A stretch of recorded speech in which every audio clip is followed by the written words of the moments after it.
একাংশ ঠাই বিশেষকৈ আপোনাৰ পিএচবাৰী, আপোনাৰ ঝাওপাৰা আদি কৰি টপপাৰা যিসমূহ অঞ্চল, সেই অঞ্চলসমূহত কিন্তু আমি দেখিবলৈ পাইছোঁ যে অবৈধভাৱে আপোনাৰ জিচিবি লগাই ট্ৰেক্টৰেৰে অবৈধভাৱে কিন্তু মাটি খনন কৰা হৈছে। আৰু মাটি খনন কৰি কিন্তু সেই অঞ্চলবাসীৰ কিন্তু আপোনাৰ এক ভাবুকি অনা পৰিলক্ষিত হৈছে। কাৰণ নদীৰ আশে পাশে যেতিয়া মাটি খনন কৰা হয়, আমাৰ বানপানীৰ সময় আপোনালোকে জানে যে যি সময়ত আমাৰ মানুহখিনিয়ে শান্তিৰে দুবেলা দুমুঠি ভাত খাবলৈ নাপায়, এই আপোনাৰ বানপানীৰ কাৰণে। আৰু সেই সময়তে কিন্তু নদী ভাঙাৰ যি ভাবুকি সেয়া গ্ৰহণ কৰিবলগীয়া হয়।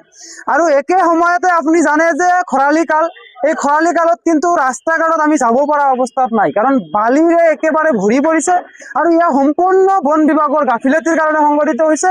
আৰু বিশেষ ধৰণে আমি ক'ব লাগিব যে আচলতে বাৰম্বাৰ বাতৰি সম্প্ৰচাৰ হোৱাৰ পিছতো, বাৰম্বাৰ অভিযোগ উত্থাপন হোৱাৰ পিছতো আচলতে বন বিভাগে এই জিচিবি আৰু যিসকল ব্যক্তিয়ে ট্ৰেক্টৰেৰে মাটি খনন কৰে সেইসকলৰ ওপৰত বিহিত ব্যৱস্থা গ্ৰহণ নকৰাৰ আঁৰৰ ৰহস্যটো কি? আচলতে তেওঁলোকে নিজে মেনেজ হৈছে নে আচলতে তেওঁলোকে জানিও নজনাকৈ ভাও ধৰিছে?